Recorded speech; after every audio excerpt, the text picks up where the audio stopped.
We'll dissect what has happened to our America and can we get it back with award-winning international journalist Alex Newman on this episode of United Patriots Uprising with Gary Binford. I'm your host, Gary Binford. Thanks for joining us. The broadcast is available at radioinfluence.com or wherever you get your favorite podcast.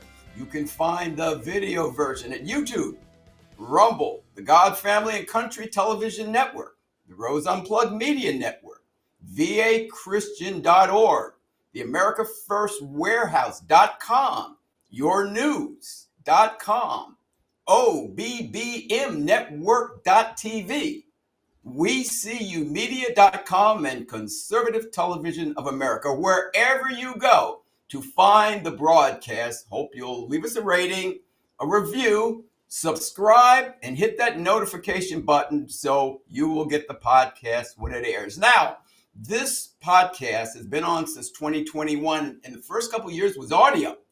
So if you were to go to radioinfluence.com/category/United Patriots Uprising/ you can find all the versions going all the way back to the audio versions.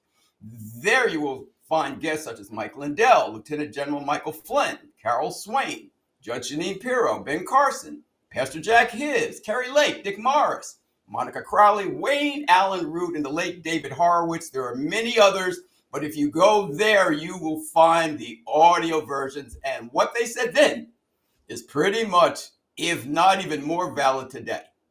Now, we have been featuring a website that carries the podcast on each episode. So I want to thank Sam Anthony, the CEO and president of yournews.com, for providing this great outlet for my weekly podcast. Your News is our hyper-local news content distribution platform that puts the power of the press in the hands of the people. It allows anyone to freely submit news and information from their community without censorship. By offering a built-in monetization model for content creators, Your News empowers everyday citizens, freelance journalists, and student reporters to share local stories, reach broader audiences, and get paid while helping to rebuild trust in the news from the ground up. So once again, I thank yournews.com for providing their outlet for my podcast to be seen.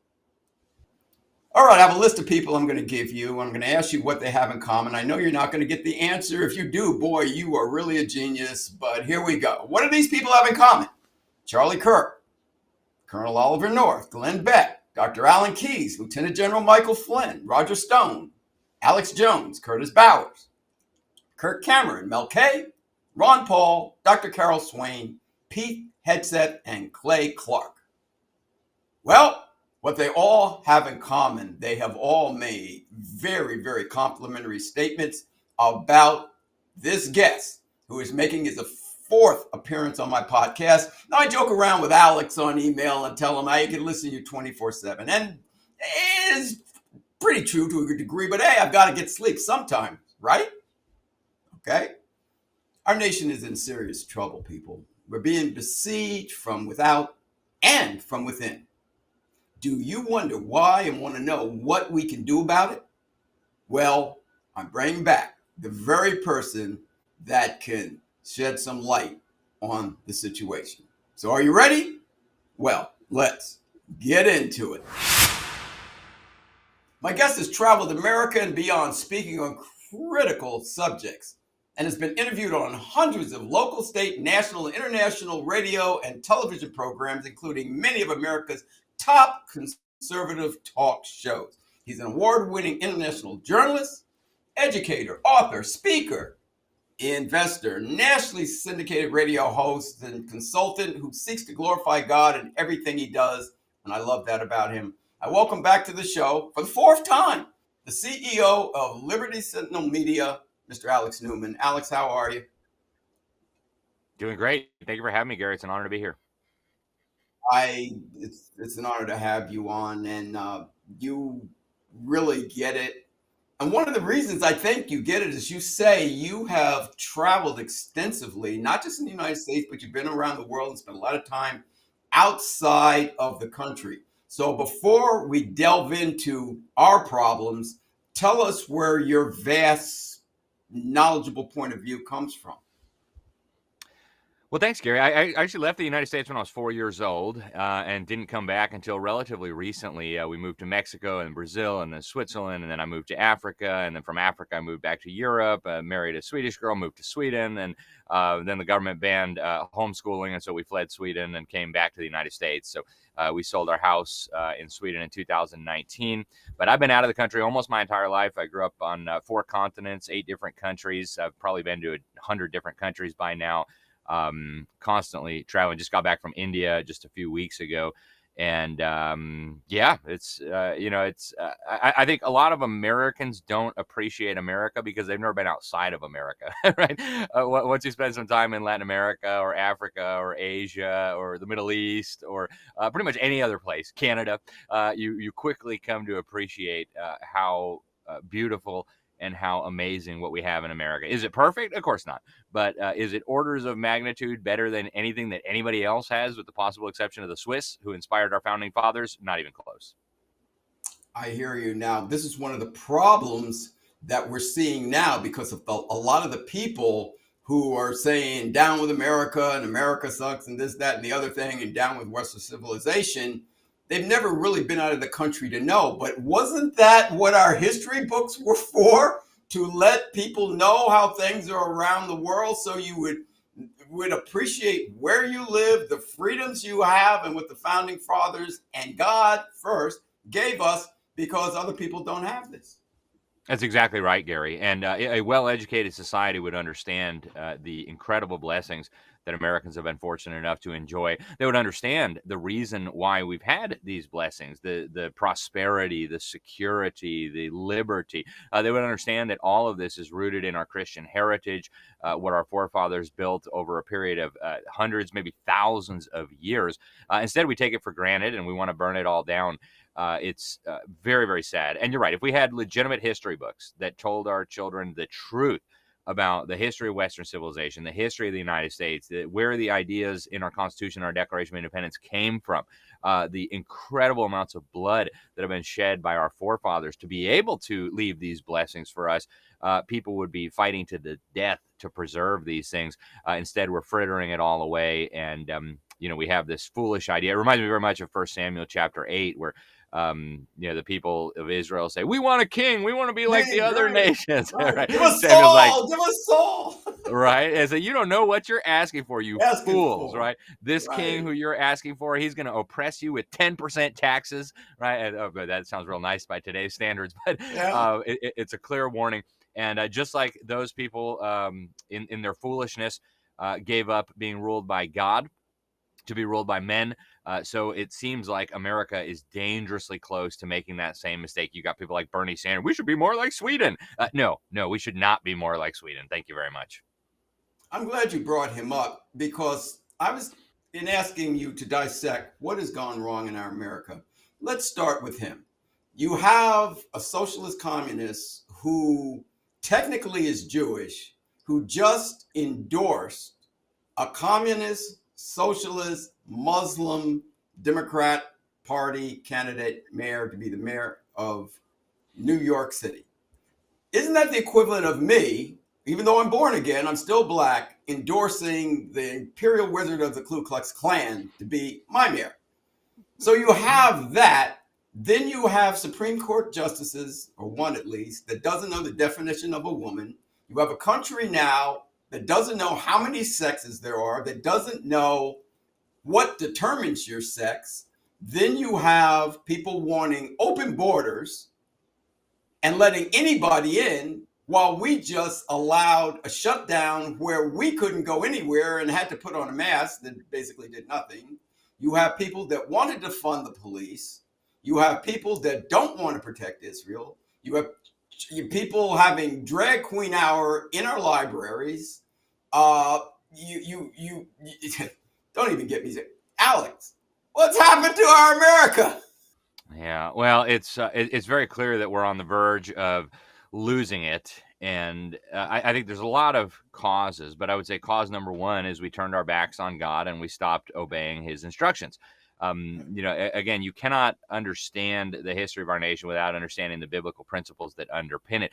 Even things that everybody just takes for granted today that we just forgot where they came from, like the idea that human life has inherent value. Like, where did that come from? Most people throughout human history, the pagan nations of the world, have not believed that. If you were to go to India before Christian missionaries arrived, they were leaving babies outside because they probably had bad karma and they would just let them die. Same thing with the pagan Romans, same thing with the pagan Greeks. Slavery was ubiquitous throughout human history.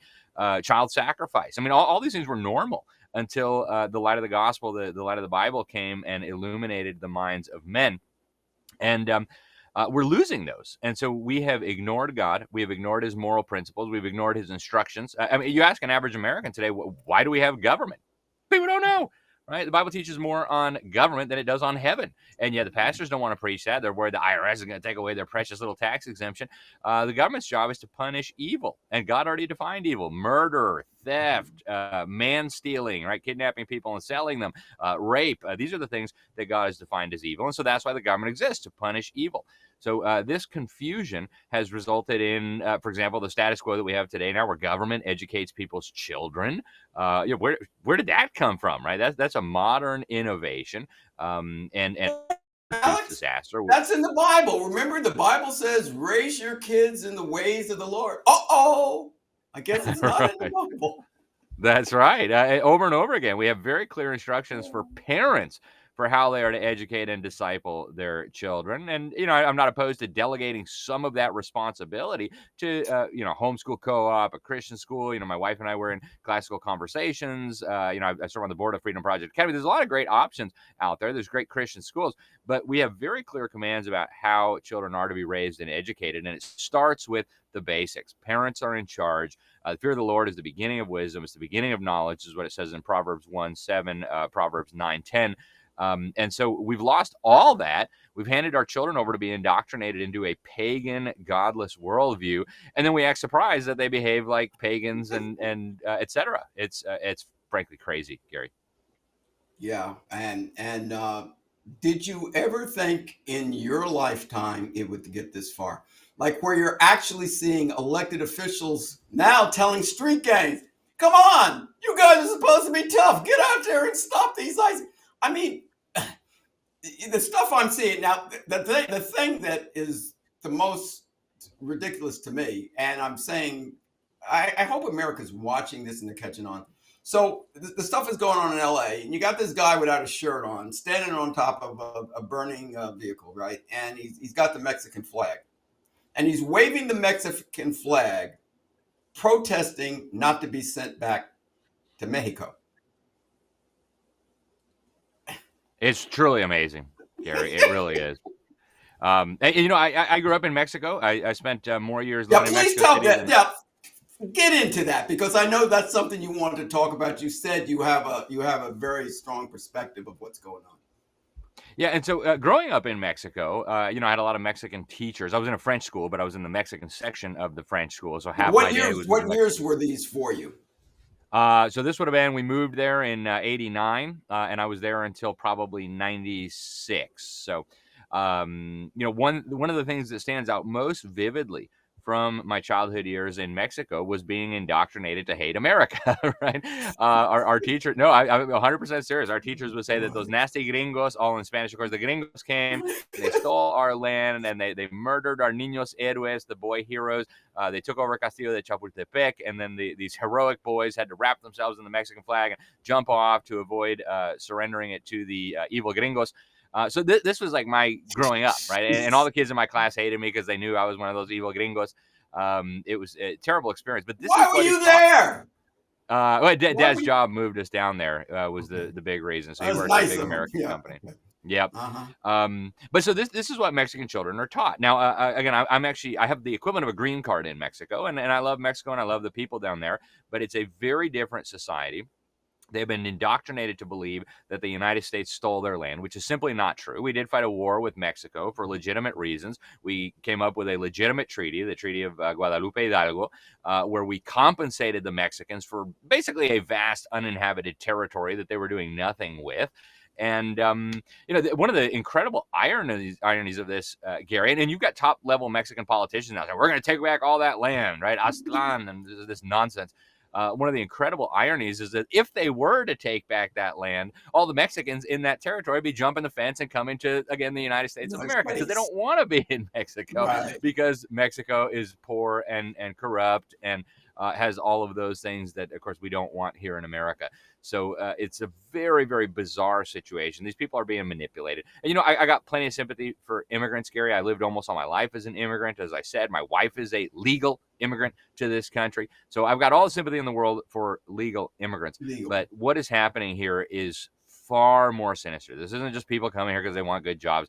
Some of them are. But this is an effort to destroy the United States of America as we have known it. It's an effort to foment revolution. They're importing these people, and then they're teaching them and their children that America is an evil, racist, white supremacist society that needs to be burned to the ground.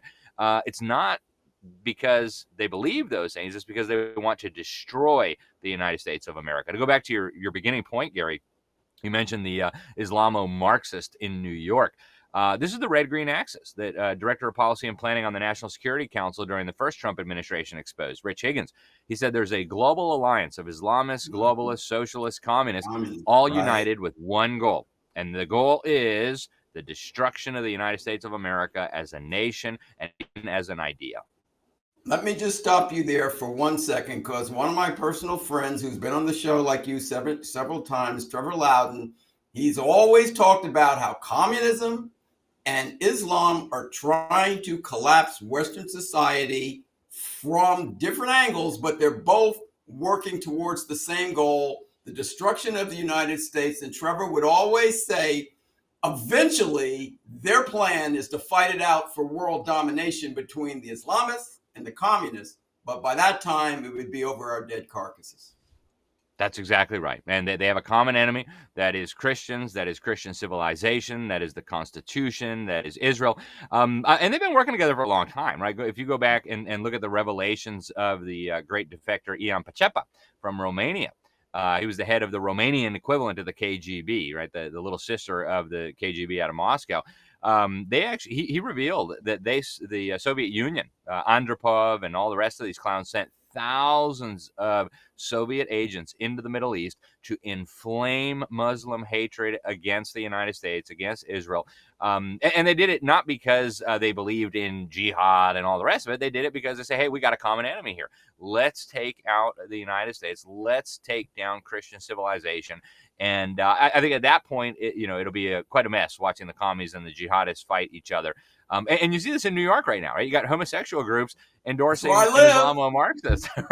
It's simply crazy, Gary. So, after they're done with us, in their view, I think the commies think they're going to be in charge. I think the jihadists think they're going to be in charge. They're going to build their little global caliphate. So that will be a whole nother mess that they'll deal with later. But right now, they've got the common enemy, and that's, of course, us.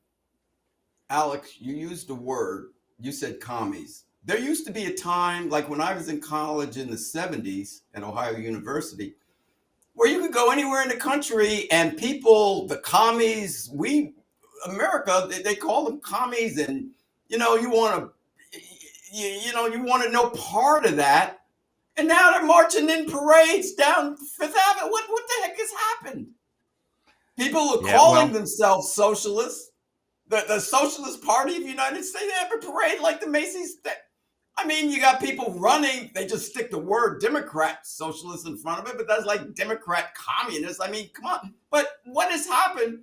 It used to be that word was a no-no, and if you were one, like you're hiding, behind all. Now everybody's just ripped off the mask, and the only people hiding in the closet, unfortunately, seem to be Christians. You're exactly right, Gary. It's very, very sad what has happened here. And it's a direct result of the indoctrination, right? If you look at the polling data, the Victims of Communism Memorial Foundation just a few years ago commissioned a scientific poll. And what they found was that 70% of millennials were said they were going to vote for socialists in the future. Over 1/3 had a positive view of communism. And then there was another poll that asked millennials about their views on communism, socialism versus the free market, capitalism. And what they found was that the majority preferred communism and socialism over capitalism. This is a direct result of unbelievable levels of indoctrination that have destroyed the minds and the hearts and even the souls of now multiple generations of young Americans. And I always tell these young people, like, you don't know what you're talking about. I will buy you a first class ticket to Havana or Pyongyang or Yes. Harare, or, you Yeah. pick your communist utopia. Promise you got to stay there for 6 months. And then when you come back, if you come back, you've got to promise you're going to apologize to all of us. You're going to kiss the floor when you land here. And you're going to tell everybody how horrendous that was. And nobody has taken me up on my offer. It's because they don't know what they're talking about. They're useful idiots for the most part, being manipulated by very powerful, very wealthy, very evil people. People just don't get it, right? That's right. That's exactly right. And it's very unfortunate that our young people don't understand what they are being manipulated to destroy. And it would really be a very simple matter to show them this stuff. I mean, you have to really go out of your way to hide the fact that communism is wicked and always produces the same fruit: mass death, torture, concentration camps, shortages of everything. I mean, Cuba is literally importing sugar now. This is one of the biggest exporters of sugar in the world. They can't even produce enough sugar for themselves now. This is what always happens everywhere. So you really have to very deliberately and very consciously hide this information from young people. And it's because we're not dealing with education anymore. I mean, that was the subject of my last book, Indoctrinating Our Children to Death. This is not education. This is behavioral conditioning. This is indoctrination. This is sexualization. This is deliberate dumbing down. And that's how we got to this point where the vast majority of our young people don't know essentially anything that is true, that is of value. Right. Well, along those lines, what are the two most devastating things going on now that we've got to get under control in this country? Well, I believe the first one is the so-called education system. If we don't deal with this, everything else is just a moot point. We are going to lose freedom. We're going to lose our country. We're going to lose our churches. We're going to lose everything if we don't get a hold of this. Something like 80% of Christian children from Christian homes who go through 12 years of a government indoctrination program are going to leave the church. They're going to leave the faith. And so that is simply not sustainable. Another generation or two of this, and it's over. Right? It's over. I always tell people politics is important, but politics is downstream from culture. Culture is downstream from education. If we don't deal with this at the headwaters, we're gonna lose. So we've got to get a hold of this. We have got to convince parents and churches to sound the alarm about this, to understand what has happened here. If we don't, it's all over. I can't say it any simpler than that. All these other issues that we care about, protecting unborn babies, lowering the tax burden, restoring and protecting our Second Amendment, getting the border under control, all of it we're going to lose if we don't deal with education. So I believe that's the most important one. That's why I spend so much of my time on this. The second one, I believe, is we have to turn back to God. If we don't do that, it's over. I mean, I believe we're already facing judgment in a very real sense. If you look back to the Old Testament, when God judges a nation, it often looks like what we're going through right now, right? You read Romans 1, where people deliberately suppress the truth in their unrighteousness. God hands them over to a reprobate mind. They get a sexual revolution and then a homosexual revolution. And pretty soon it all comes crashing down. So that's what we're dealing with. And there are a lot of other problems. We got to get the border under control. We got to stop building up the murderous dictatorship in Beijing. We've got to stop doing all this stuff. We've got to stop funding the United Abominations. We've got to get out of that. All these are important. I love that. Yeah. But He needs the United Nations, everybody. All right. And we do a lot of work on that. I'm senior editor at the New American. We just have a special report out just this month. Great publication. About the global power grid. Yeah. It is. It's fantastic. And our special report this month is all about the UN, what they're doing, their effort to build a one world religion, their effort to build a one world environmental police. All of it is a major threat to liberty and to the United States. But it all ultimately goes back to they're brainwashing our kids, and we've turned our back on God. Right. Well, the one thing that I have faith in is that God, that they're born again believers in this nation who are praying. You don't have to have that many of them if you want to go back to Abraham and Lot. But the main thing is, I think God will spare America because of the born again believers that are holding on and praying and asking for God to save our land, or save our nation. But I believe and agree with everything you said. And here's what's very troubling to me, Alex. What's very troubling to me was that this is like the only nation birthed under a constitution where freedom comes from God, not government. And Amen. the Constitution is, as John Adams said, it's only it can only be followed by moral and religious people. It's completely worthless if you're not moral and if you're not a religious people, meaning God. He wasn't talking about Muslim or anything else, or having any type of political organization like Islam, which I still contend is more political than religious. So, what do we do now where we want to follow the Constitution, but we have so many people? Like, look at what just happened. We're finding out maybe the leak about what happened with could have come through Congress. How do we manage this? Well, I mean, we absolutely have to deal with the political realm as well, right? You've got a situation where our politicians are deliberately betraying our country on a daily basis. And by the way, that's not a partisan claim. There's Right. I plenty know. of I know. Republicans, Right. rhinos, who are doing the same thing. Rhinos, They're help. globalists, so all kind of right. Yep. And part of that is this is a reflection of where Americans are at today. Before the show, Gary, you and I were talking a little bit about John Adams' very famous quote about our Constitution is fit only for a moral and religious people. It is wholly inadequate for the government of Adequate. any other. If you have a wicked population, they will vote for wicked rulers. They will vote for rulers who will allow the slaughter of unborn babies. They will vote for rulers who will allow the desecration of marriage. They will vote for rulers who will allow all of the wickedness that we're seeing today. Fake weights and measures, a currency system based on usury. Until we fix the American people, it will be very hard to fix the American government because, as our Constitution says, we the people are in charge. Right. You got wicked we the people, you're going to have wicked we the government. And so it really begins with the population. We need to educate the American people. We need to explain to the American people what has happened. And so I often go to Sun Tzu, the great Chinese military Yep. strategist, who Yep. explained that if you don't know Mhm. yourself, you don't know the enemy, it's over. You might as well Yep. surrender. But if you know yourself and you know your enemy, you can win every battle. Right now, Americans at large, we don't know who we are as a people. Christians don't know who we are as a people. And then we also don't know who the enemy is. We still think it's like the guy across the street who watches too much CNN, or the Democrats, or the Republicans, or Trump, or Biden. We're dealing with a multi-layered enemy, starting with the Prince of Demons himself, the CEO, the commander-in-chief of the forces of evil, going down through the powers and principalities. Yeah, that's right. The Apostle Paul describes in Ephesians 6, going down to then their human minions, Put who that the armor Bible on says have been. everybody. Yeah. That's right. And they've been Yeah. blinded by what the Bible calls the God of this world. And, if we don't address those things, all the voting in the world is not going to phase. And I'm all in favor of voting, right? I encourage everybody to go vote, but we need to be clear here that we're not going to vote our way out of this without dealing with so many of the other problems that go much, much deeper than just bad voting. Can we get this back? Can we get our country back? But God, right? We read that in the scriptures over and over again. By our own power, no. We're way too far gone.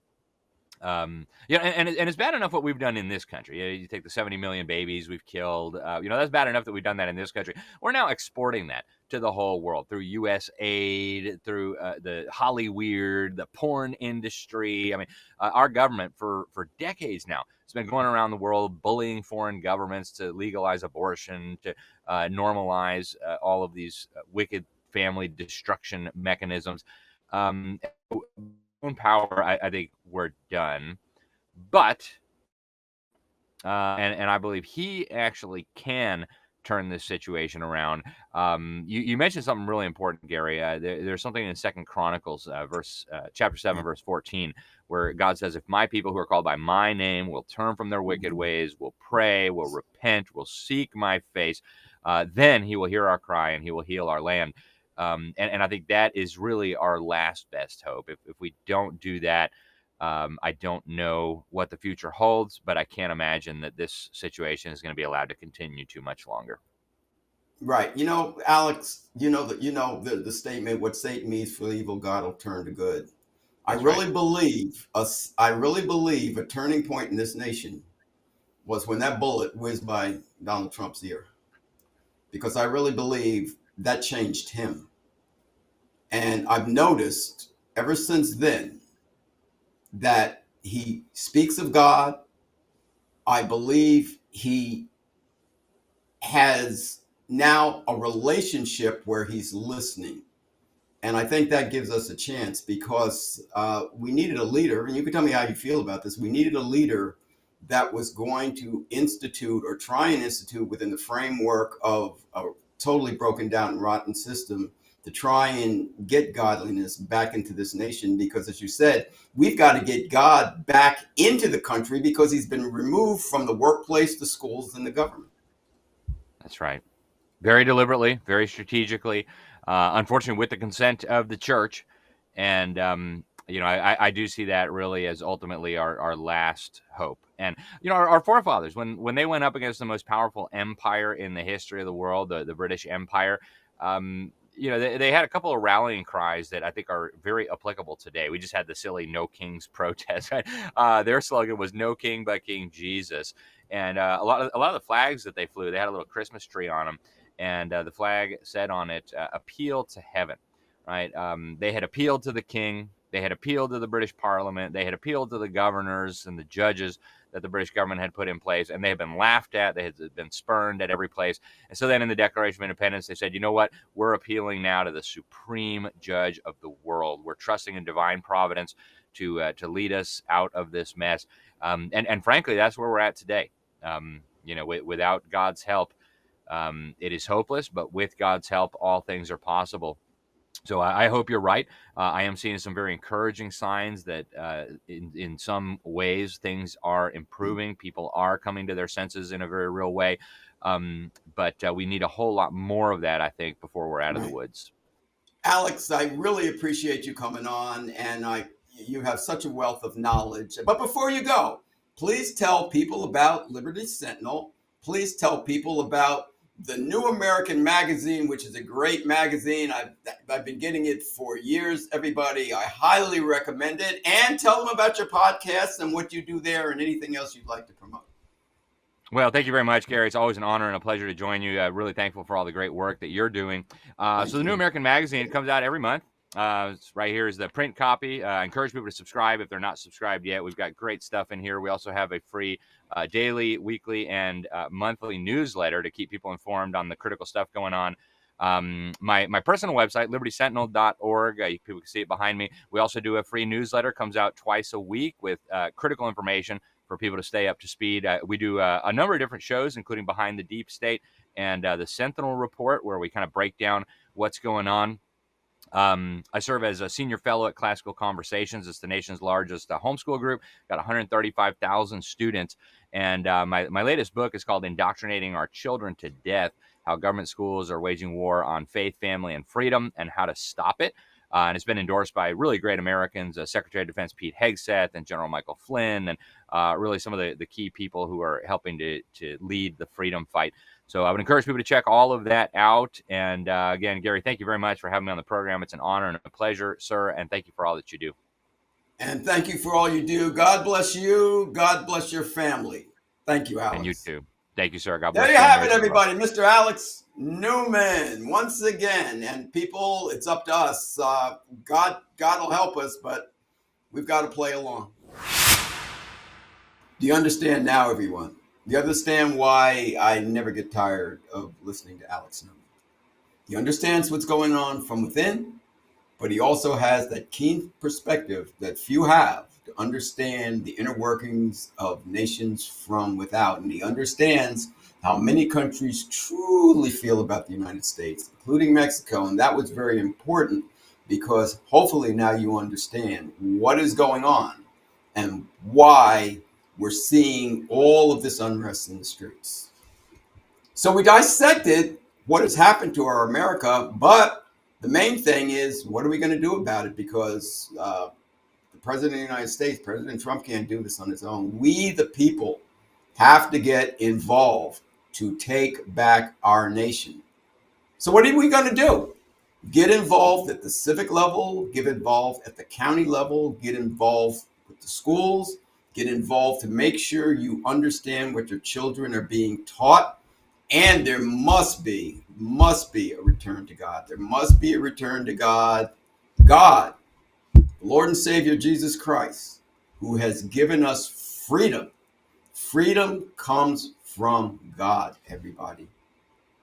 Do not let government take that away. So, Alex, once again, thank you for coming back and hanging out with me.